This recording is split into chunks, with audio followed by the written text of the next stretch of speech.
on vous demande de démontrer que deux espaces vectoriels sont égaux. Donc vous avez le vecteur U qui est le vecteur 3, 1, moins 3. Vous avez le vecteur V qui est 3, 2, moins 1. Vous avez le vecteur S qui est 1, 0 et moins 5. Et vous avez le vecteur T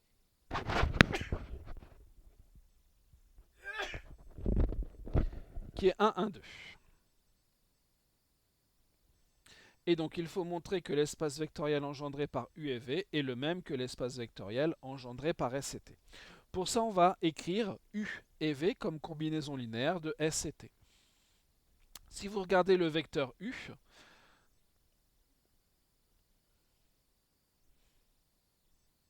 effectivement, ici c'est 2 et non pas 3. Merci. Donc si vous regardez le vecteur U, il est égal à S plus T. Pas de problème. Si vous regardez le vecteur V,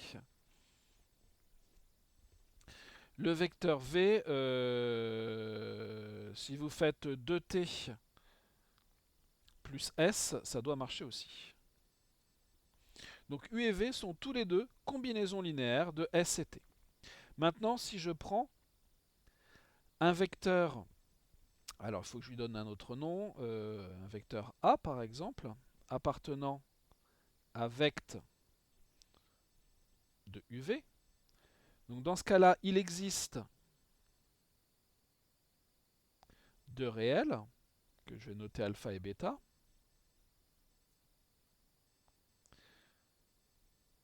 tels que A est égal à alpha U plus bêta V. La combinaison linéaire n'est pas forcément unique, mais peu importe. Dire qu'on est dans l'espace vectoriel engendré par deux vecteurs, c'est dire qu'on peut s'écrire comme combinaison linéaire de ces deux vecteurs.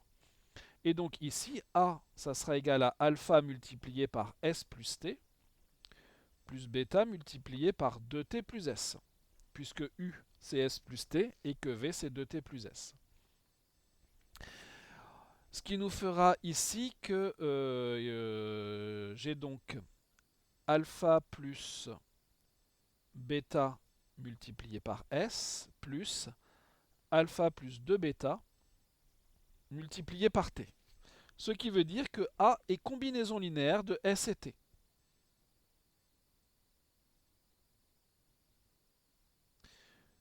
Donc le A, il est dans le vect de S et T. Donc ce que l'on vient de dire, c'est que le vect de UV est inclus dans le vect de S et T.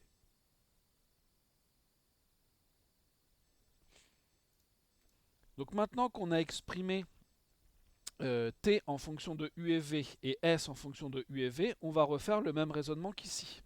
C'est-à-dire que je vais me donner A appartenant à vect de S et T cette fois.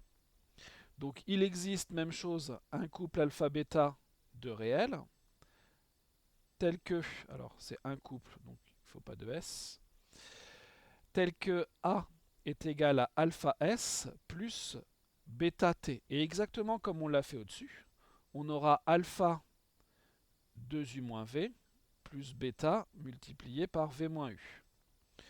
Ce qui nous fait, en fonction de U, donc on aura 2 alpha moins bêta multiplié par U plus bêta moins alpha multiplié par V. Bref, A est combinaison linéaire de U et V.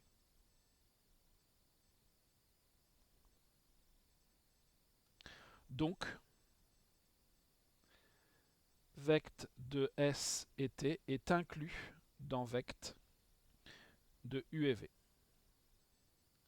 Et comme on a déjà démontré l'autre inclusion au-dessus, on en conclut que les deux ensembles sont égaux.